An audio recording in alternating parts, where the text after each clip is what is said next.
En este video veremos el sistema circulatorio, los órganos linfoides, el sistema endocrino y piel. Empezaremos por el sistema circulatorio. Tiene tres capas que son parte del tubo donde circula la sangre. Estos elementos forman un tubo que se extiende desde el corazón hacia los pulmones y da vuelta al corazón hacia el resto del cuerpo, formando un ciclo de sistema circulatorio. Las capas que tienen son la íntima, la media y la adventicia.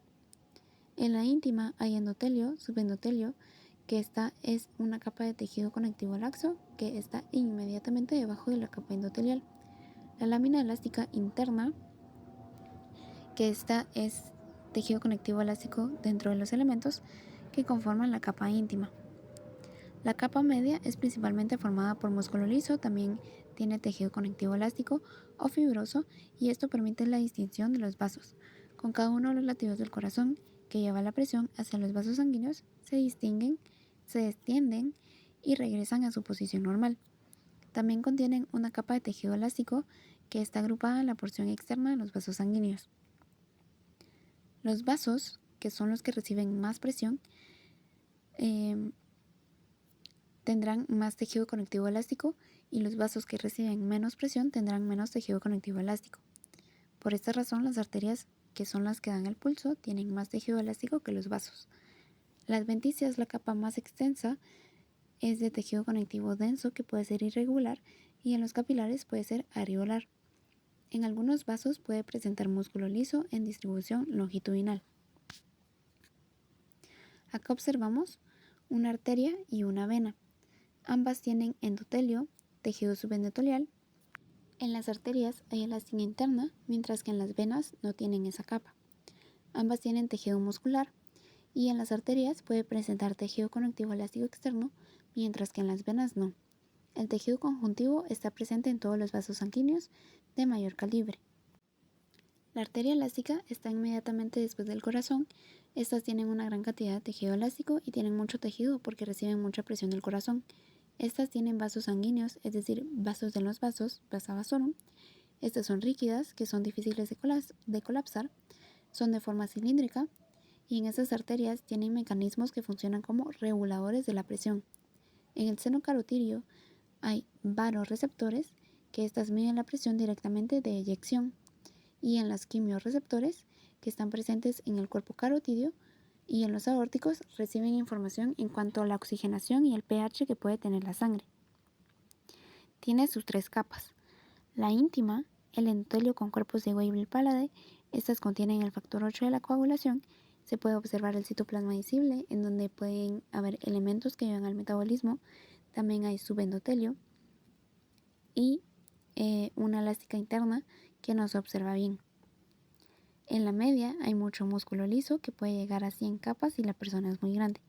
También presenta elástica externa, difícil de identificar, y la adventicia es un tejido denso y regular que presenta los vasos de los vasos sanguíneos, vasa vasorum. Acá se observa bien cómo es que están todas las capas.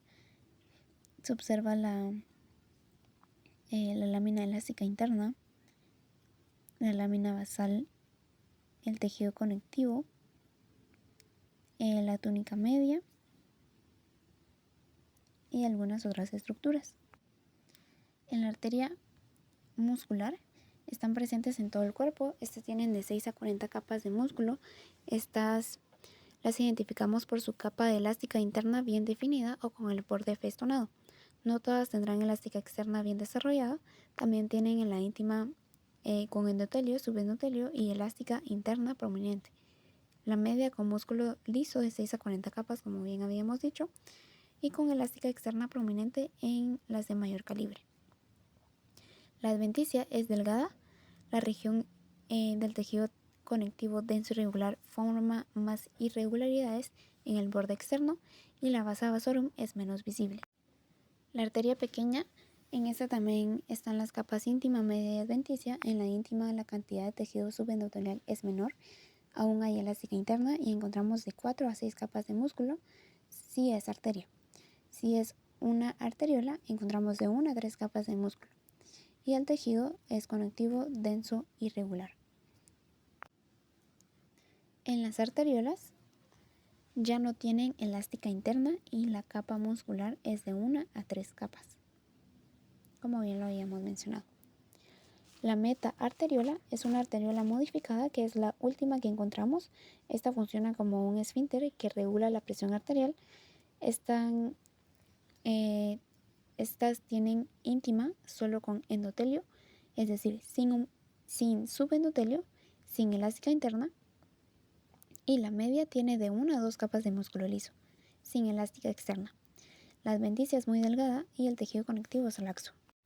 Ahora con los capilares, se pierde por completo la capa de músculo, solo tiene íntima, y los capilares pueden ser continuo, que está en todo nuestro cuerpo y está rodeado de pericitos, que se le pueden ver pequeños orificios, permiten el paso de la sangre a través del capilar y difusión de elementos a través de su pared.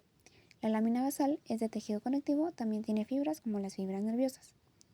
Luego está el capilar fenestrado. Este solo tiene íntima, tiene perforaciones más grandes y tiene una capa de lámina propia. Este permite el paso de elementos como las hormonas, por ende están presentes en glándulas como las glándulas endocrinas. El fenestrado puede formar parte de los elementos sistema porta. En esto se presenta un grupo de capilares y luego otro grupo de capilares. Puede ser porta arterial, de un capilar sale la sangre oxigenada y por otro capilar se vuelve sangre sin oxígeno, que se reúne en una vénula para regresar al corazón. Puede ser portavenoso, que puede estar en el intestino. Este absorbe todos los alimentos y nutrientes a través de poros y luego llegan al segundo capilar. Por último está el capilar sinusoidal. Este tiene paredes discontinuas y este permite el paso de elementos muy grandes. Estos pueden estar en células de defensa. Ahora hablaremos sobre las venas. Empezaremos por las más pequeñas, que son las vénulas. Estas permiten un paso de elementos como líquidos y la regresan hacia el torrente sanguíneo. Acá ocurre la diapédesis. Diapédesis es el paso celular de un lado a otro. En la íntima encontramos endotelio solamente. La media es muy delgada y tiene pocas células musculares lisas. No forman el círculo completo y la adventicia es delgada con pocas fibras de colágeno, pero sin fibras elásticas ni músculo. La vena pequeña, en esta también encontramos hasta 3 células de 3 capas de músculo, pero no son capas completas.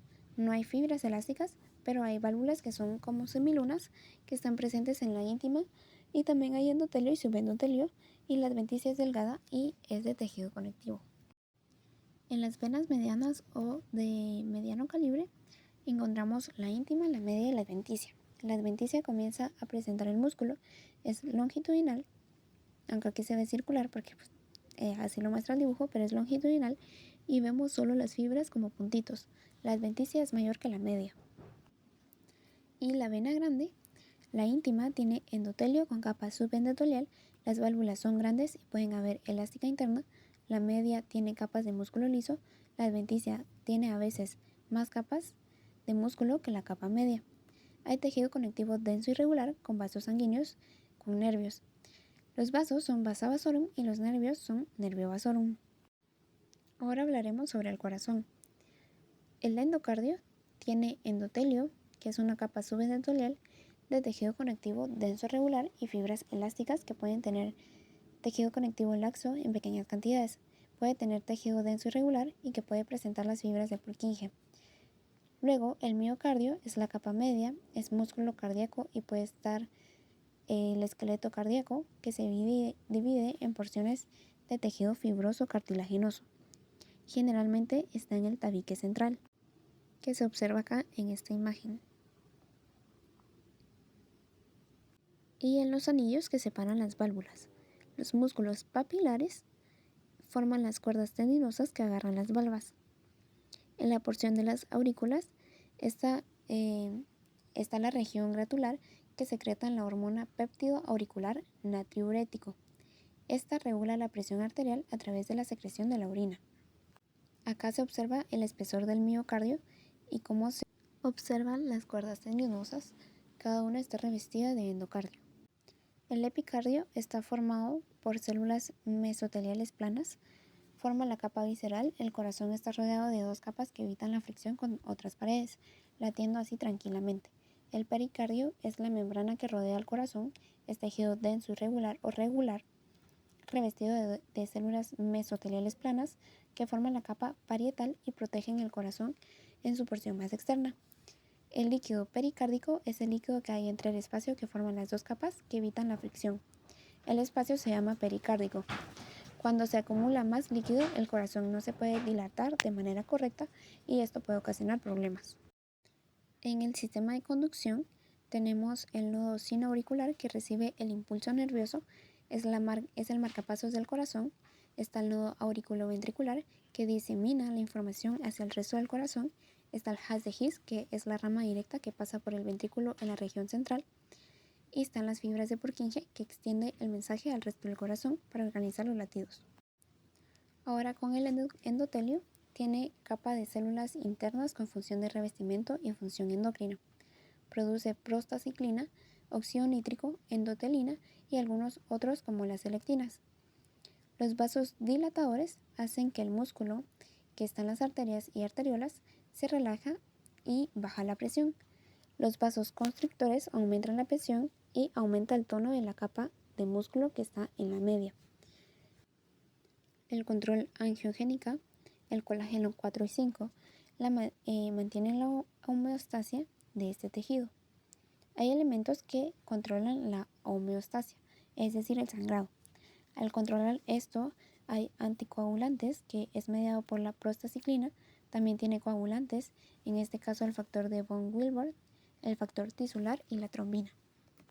También elementos que controlan el metabolismo, puede ser la enzima convertidora de angiotensina, aumenta la presión arterial, lo suelen llamar por sus abreviaturas ECA, ayuda a la degradación de lípidos y al mantenimiento e inactivación de serotonina, adrenalina, bradicinina, prostaglandinas y la trombina.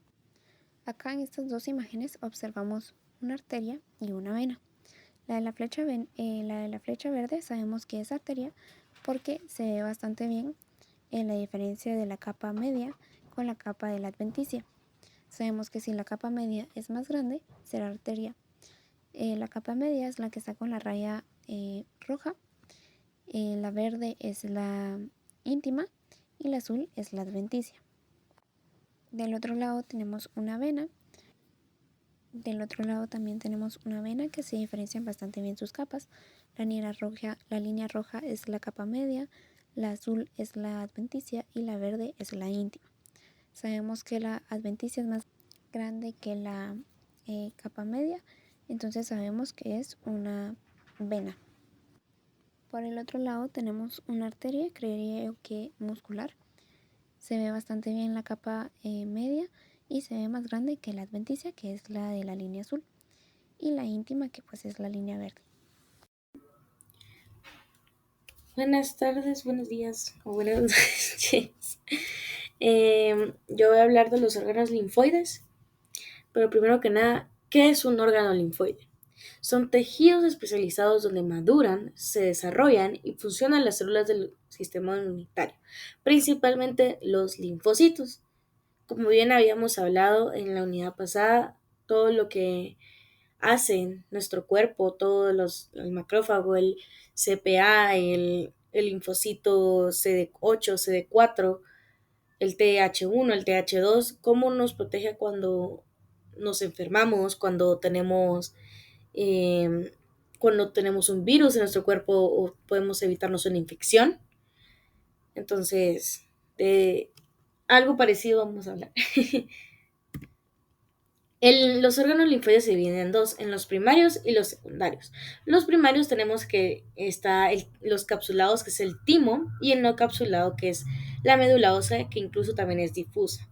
Los secundarios, que tenemos los capsulados, que es el vaso y el ganglio, y los no capsulados, que son difusos de mucosa, que es el MALT, el BALT, el GALT y el SALT. El MALT es el tejido linfoide asociado a mucosa, o sea, todo lo que puede ser digestivo, en la parte así como lingual, la parte de las amígdalas puede ser también. Pues esto nos basamos más que todo en las amígdalas. Tenemos el GALT, BAL, que es el tejido linfoide asociado a bronquios, que es este respiratorio. Tenemos el BAL, que es tejido a linfoide asociado a- asociado al intestino. Y tenemos el SAL, que es tejido linfoide asociado al, a la piel. En el BAL, si hablamos de epitelio, son dos. Tenemos dos distintos. Tenemos uno respiratorio y otro de revestimiento. El de respiratorio es su epitelio de cilíndrico ciliado pseudoestratificado con células calciformes. En revestimiento su, es plano estratificado sin queratina.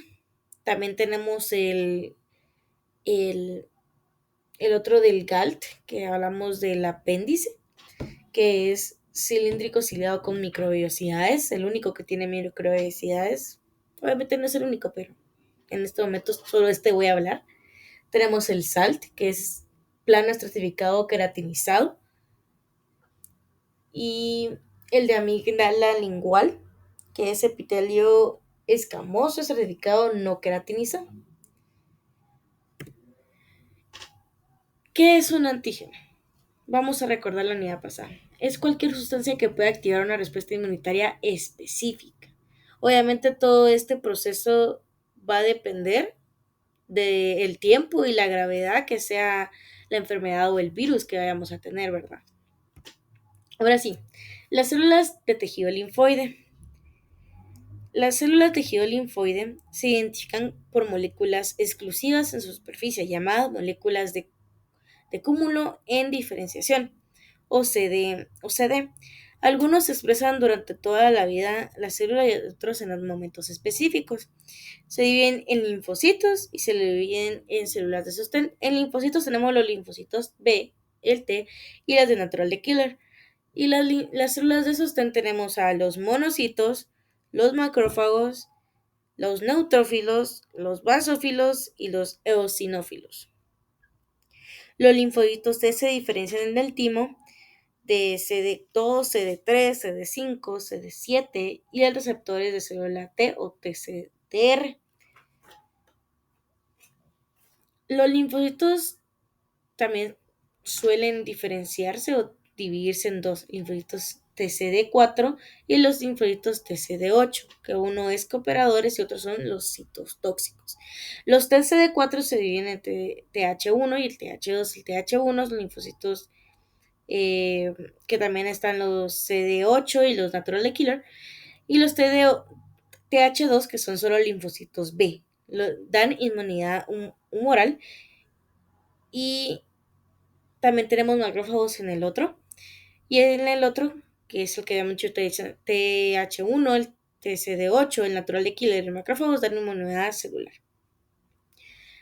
Los, los citotóxicos destruyen células cancerígenas infectadas por virus. Son las principales células del tejido linfático, un 70% los constituyen la reserva circulante y 30% son células de vida corta que migran directamente hacia un tejido. Tenemos los tipos de nódulos, que todos estos nódulos conforman células linfoides.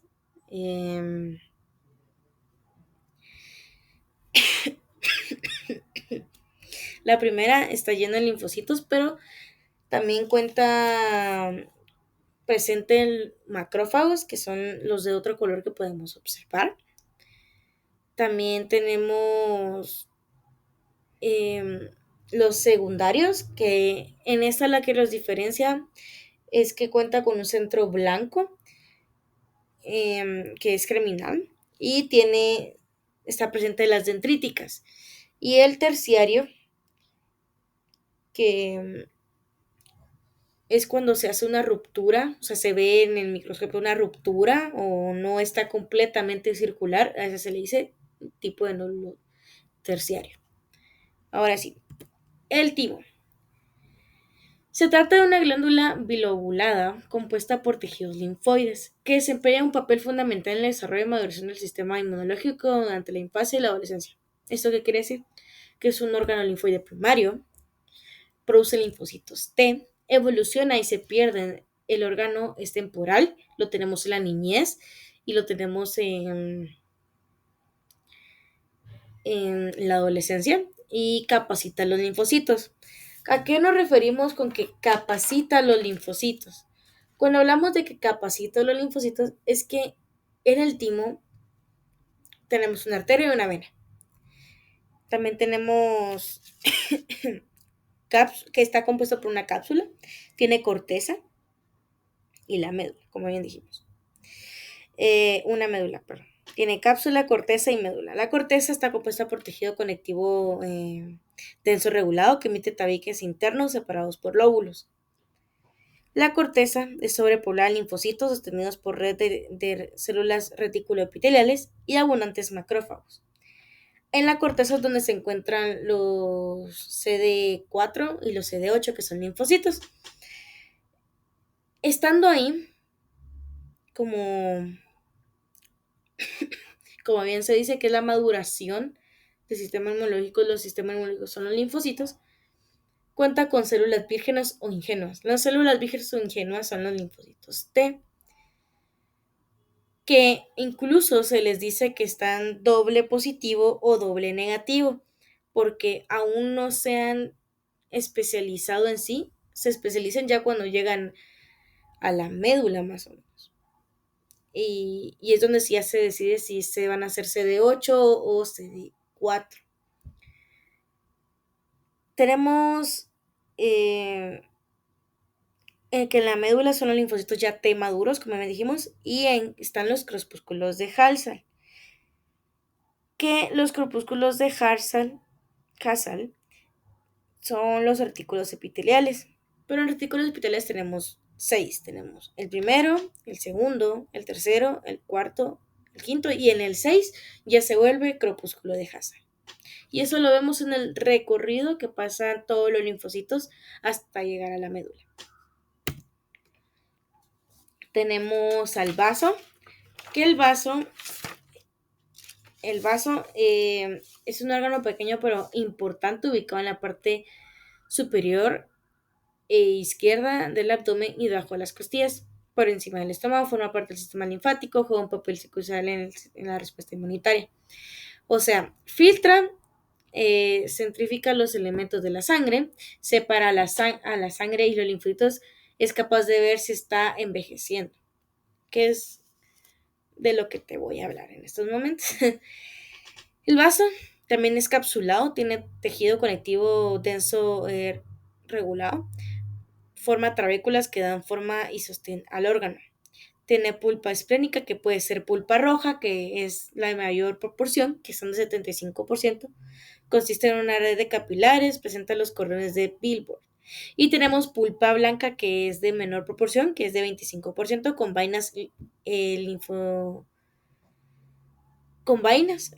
linfotísicas periarteriales con folículos linfáticos que evalúan a las demás células sanguíneas. En cuando los eritrocitos salen, porque los eritrocitos se encuentran entre una arteriola y una vénula, como esos son como se pueden entrar y salir, son como ver a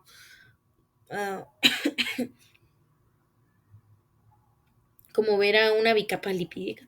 Con las proteínas, esas proteínas nos ayudan a poder entrar a la célula y salir, pues es algo parecido. Cuando salen, los macrófagos eliminan esos eritrocitos. ¿Por qué? Los eliminan ya que puede que o hayan envejecido o hayan agarrado un antígeno, un patógeno, un virus, un anticuerpo. Entonces, como no los reconoce, como están fuera del cuerpo, los macrófagos se los comen. Aquí podemos observar dos distintos colores muy notorios en esa imagen. La más roja podría considerarse la pulpa roja y los que no son rojos se le dice la pulpa blanca a los que son los linfocitos. Ahora tenemos el ganglio linfático. Es una pequeña estructura en forma de frijol porque tiene la parte del ilio, que eso le hace la forma de frijol, que forma parte del sistema linfático y juega un papel crucial en la defensa del cuerpo contra infecciones y enfermedades.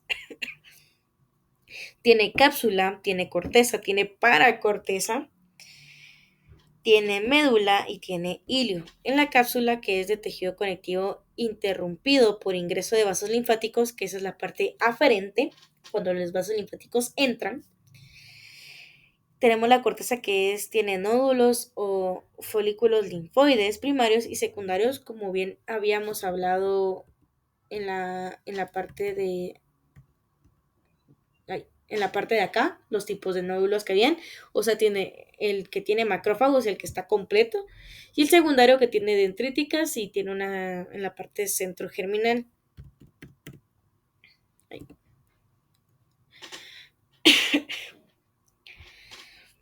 Em, para corteza, tiene linfocitos T predominantes en la región del timo dependiente, que esos se van a notar o se van a observar bastante bien por los linfocitos que son morados, entonces el otro color va a ser los timodependientes, ¿verdad? Tenemos la médula, que son vasos linfáticos formados de cordones anastomosados.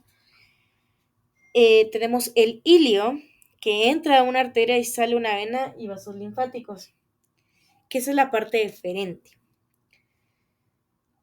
El ganglio linfático también tiene 3 senos. Tiene el seno subcapsulado, tenemos, que esa es la parte de la corteza, tenemos el seno cortical y tenemos el seno medular. El ganglio linfático depura la sangre y revisa que no lleven patógenos. Las amígdalas. Las amígdalas son acumulaciones linfoides que se presentan en sitios de ingreso de elementos al organismo. Tenemos las faringeas, las linguales, las palatinas y las tubáricas. Las tubáricas es la unión que podemos tener en el oído. Por eso cuando nos enfermamos también se nos tapan los oídos. Y todos ellos, por eso el círculo, forman el anillo de Waldeyer. El anillo de Waldeyer actúa como barrera de defensa inmunológica en la entrada del sistema respiratorio y digestivo, protegiendo contra patógenos inhalados o ingeridos. Normalmente las amígdalas van a contar con criptas, que las criptas transportan todos los antígenos para luego transportarlos a la matriz. También a las faringes también se les puede decir adenoides, por si no estaba el nombre ahí, ¿verdad? En, en amígdalas tenemos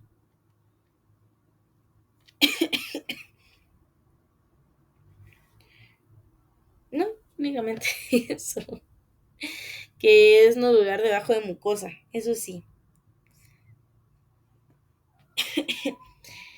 Y en la parte nodular debajo de mucosa también encontramos las placas de Peyer. Las placas de Peyer son estructuras linfoides ubicadas en la mucosa del intestino delgado, especialmente en el ileón, que juega un papel crucial en la inmunidad de la mucosa.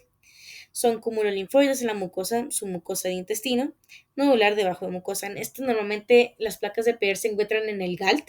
La imagen de abajo tenemos el apéndice y en el dibujo de arriba tenemos el intestino delgado. Ahí nos muestra dónde se encuentran las placas de Peyer. Y como bien dije, son nodular debajo de mucosa.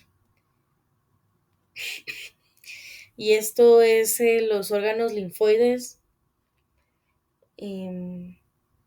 Antes de terminar, por último, para agregar, en el vaso se encuentran también las cápsulas de Malpighi, que son de la pulpa blanca. Y únicamente, pues, eso. Este es los órganos linfoides. Espero se haya entendido muy bien. Y sus divisiones, ¿verdad? y muchas gracias. El sistema endocrino es un conjunto de órganos los cuales se encargan de producir y secretar distintas hormonas, las cuales adquieren distintas funciones según el órgano a las que estas hormonas estén destinadas. Entre las funciones de estas hormonas encontramos el metabolismo, la homeostasis, la regulación y la estimulación de distintos órganos. Entre estos órganos encontramos a la hipófisis o glándula pituitaria, que se encuentra en la base del cerebro por debajo del hipotálamo y tiene forma de un corazón invertido. En la hipófisis se divide en dos partes, una anterior y una posterior. En la parte anterior o la adenohipófisis eh, encontramos a dos tipos de células, las cuales se dividen en cromófilas y cromófobas. Entre las células cromófilas encontramos a las acidófilas, las cuales se tiñen de un tono rojizo, las cuales son lactótrofas que producen prolactina y estimulan la producción de leche en la mujer, y las somatotrofas, las cuales producen el factor de crecimiento o growth factor que ayudan al buen desarrollo del cuerpo como músculos, órganos, etc. Asimismo encontramos a las células basófilas, las cuales se dividen en gonadotrofas, que son las encargadas de estimular a las gónadas, produciendo hormonas como la FSH o la ICSH en el caso de los hombres, y a la hormona luteinizante que induce la ovulación y secreción de progesterona. Encontramos a las tirotrofas, las cuales producen tirotropina o TSH que estimula a la glándula tiroides para producir tiroxina. Encontramos asimismo a las corticotrofas, las cuales pueden producir ACTH que estimula a las glándulas suprarrenales, y a la lipotropina o LPH que estimula la síntesis de esteroides, y la melanotropina o MSH que estimula la producción de melanina. Entre las células cromófobas son poco activas en la porción secretora de la adenohipófisis. En la parte posterior o neurohipófisis encontramos a células que se dividen en el núcleo supraóptico, que produce hormonas como la vasopresina o ADH, actuando en el riñón como un vasoconstrictor. Y en el núcleo paraventricular se produce la oxitocina, que nos sirve, por ejemplo, produciendo contracciones al momento del parto.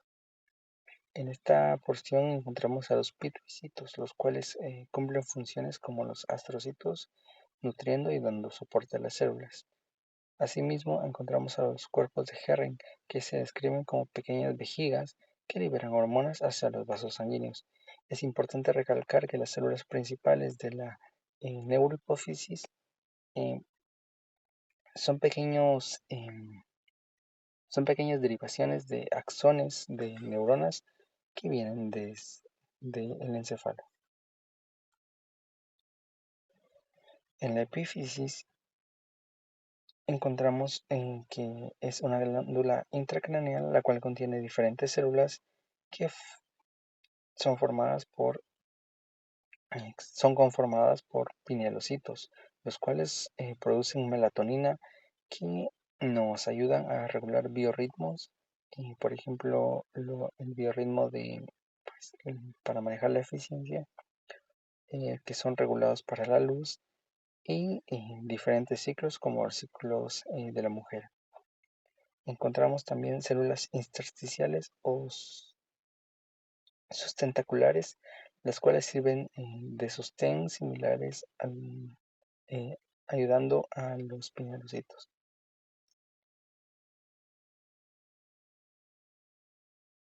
También encontramos acérbulos cerebrales, los cuales son concreciones minerales como hechas de fosfato o carbonato de calcio que se observarán como un tejido arenoso en esta glándula. En la glándula tiroides encontramos que esta se divide en dos lóbulos principales. En el primer lóbulo, que sería la glándula tiroides, encontramos a las células foliculares, las cuales se encargan de secretar triodotironina o tiroxina según los yodos unidos a la tironina. Esta hormona se encarga de acelerar el metabolismo. Asimismo, encontramos a las células parafoliculares, las cuales se encargan de secretar calcitonina, que actúa como antagonista para la tironina y nos ayuda a una mejor dosificación, ya que esta manda el calcio hacia los huesos. En los cuatro lóbulos o paratiroides encontramos que estos lóbulos están adosados a la glándula tiroides y cuentan con bastante tejido adiposo y adipocitos en algunas ocasiones. Las paratiroides cuentan con células las cuales son las principales que se encargan de producir paratormona que aumenta el nivel de calcio en sangre, quitándolo del hueso y llevándolo a la sangre, neutralizando, por ejemplo, la acidez en sangre. Las células oxífilas, que también se encuentran en la paratiroides, no cuentan con una función definida, por lo cual no entraremos en detalles. Las glándulas suprarrenales cuentan con dos partes, la corteza y la médula. En la corteza encontramos distintos tipos de células dispersas en diferentes zonas.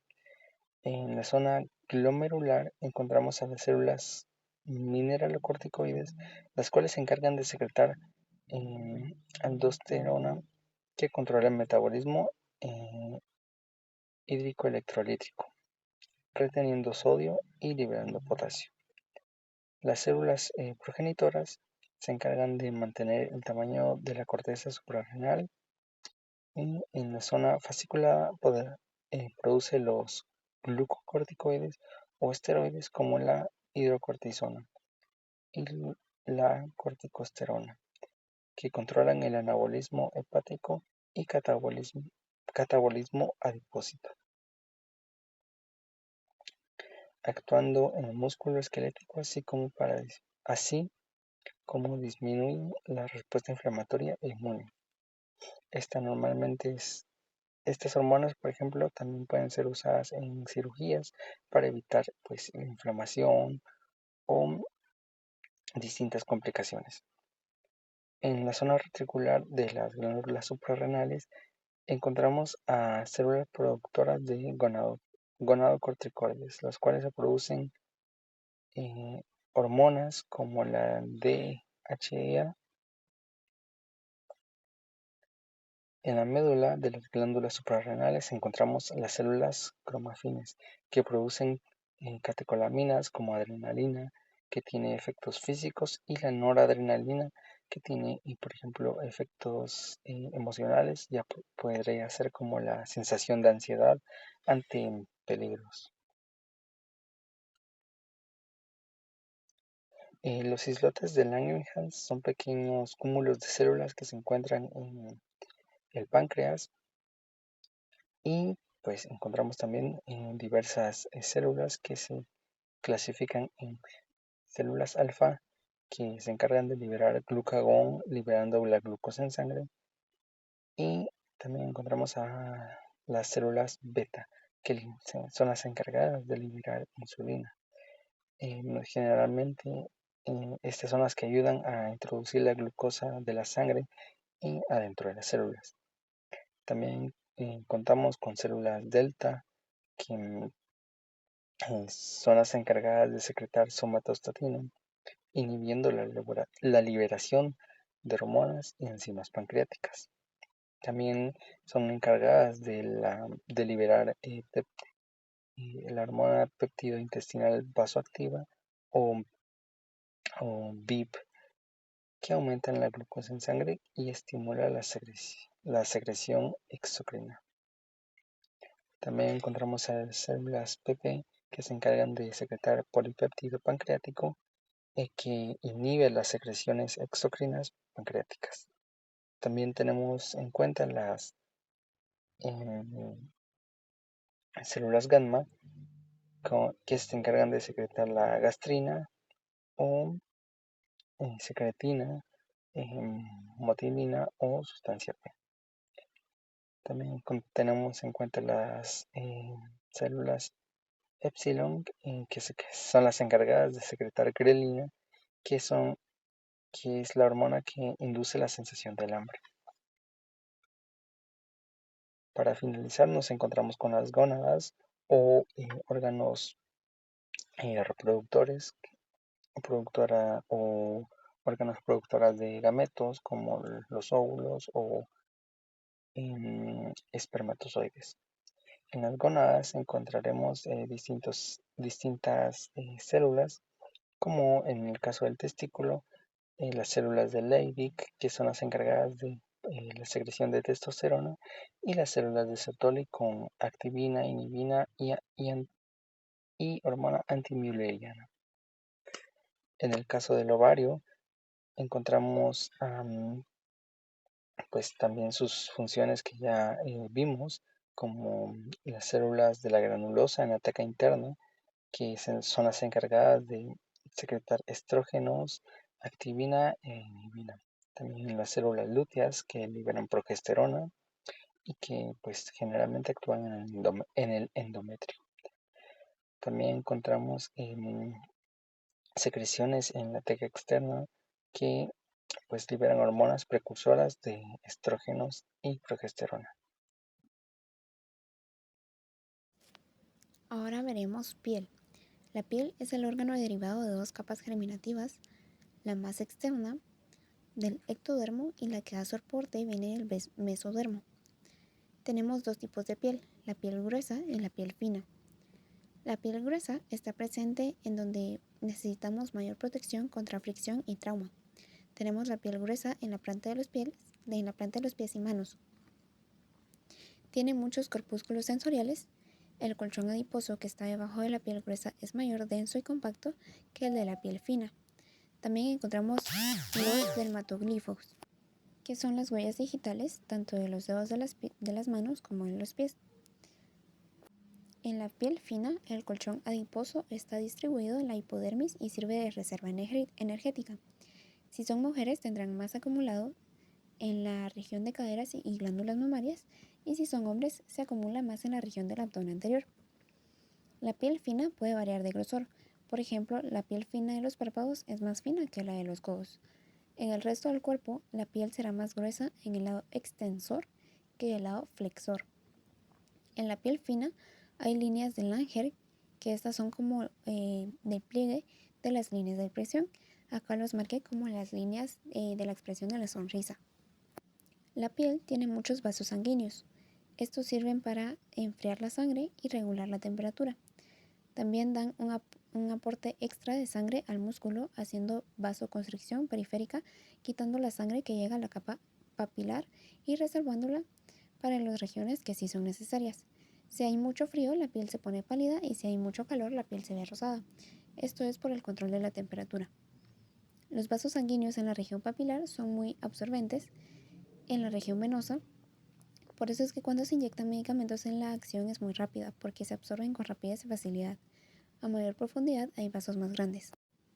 La piel tiene tres capas: la epidermis, la dermis y la hipodermis. La epidermis se deriva del ectodermo. Contiene los queratinocitos.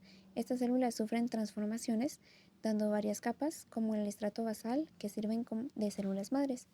El estrato espinoso puede tener de 3 o más capas. Cuando los demosomas se rompen y hay lesión, se dispersan, se abren o se separan, forman una ampolla. Es decir, una ampolla es la separación del estrato espinoso, dejando el líquido tisular que sacaron las células en el medio.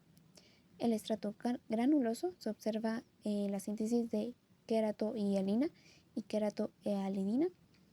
Acá se muere el queratinocito y deja de funcionar. En este caso hay de 1 a 3 capas. En el estrato córneo está el estrato córneo con estrato lúcido. Normalmente está solo en piel gruesa. Este tiene mucha queratina, que es el que podemos observar acá. Lo azul es la queratina, como pueden ver es bastante. Y también está el estrato córneo disyunto. Está en la piel fina y tiene menor cantidad de queratina. Las células melanocitos producen la melanina, que esta protege de los rayos UV, son los que se ven como negros o cafés en esta imagen. Y las células de Langerhans son células dendríticas o las células presentadoras de antígenos, que son las de defensa.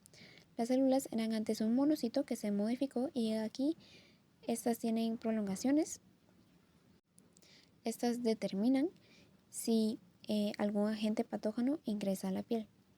Las células de Merkel son receptores superficiales que nos ayudan a identificar la presión más superficial. En la dermis hay 4 grupos celulares. Los fibrocitos elaboran el tejido conectivo, que es la base estructural de la dermis. Los macrófagos son el principal célula de defensa y limpian el tejido conectivo. Los mastocitos crean una alerta específica que llama al sistema de defensa, que son los que producen la alergia. Y los linfocitos, que son las células plasmáticas que trabajan dentro del tejido de la piel.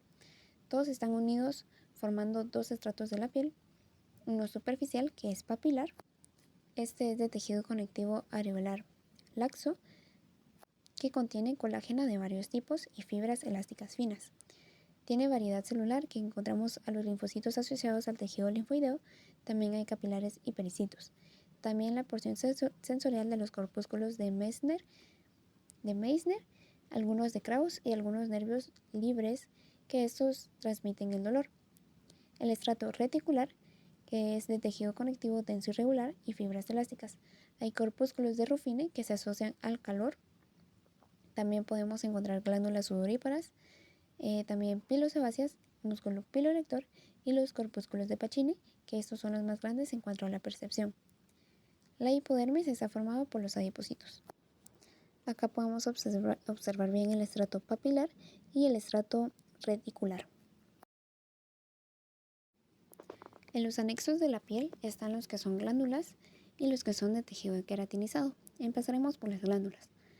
En las glándulas están las sudoríparas, que estas pueden ser menores o mayores. Las menores son tubulares simples enrolladas, tienen salida de electrolitos, lo que hace que el sudor sea salado y no tiene un olor. Esta se encuentra en la piel grasa y fina. Las glándulas mayores solo están presentes en la región axilar e inguinal y tienen un olor, o sea, el sudor. Pueden producir feromonas y estas son de tipo alveolar ramificada. También pueden ser mamarias. Estas producen leche, que es un derivado de la sangre, además de producirse proteínas especiales que nutren al bebé. También pueden producir lípidos que hacen que la leche pueda ser crema, o pueda tener crema, mejor dicho. También el calostro, que es de mayor cantidad de proteínas. Pueden agregar también inmunoglobulinas en el conducto excretor. Y este es un factor de protector que evita que el bebé pueda ser susceptible de infecciones. Estas glándulas son reguladas por la prolactina, que ayuda a producir la leche, y la oxitocina, que ayuda a que la leche salga.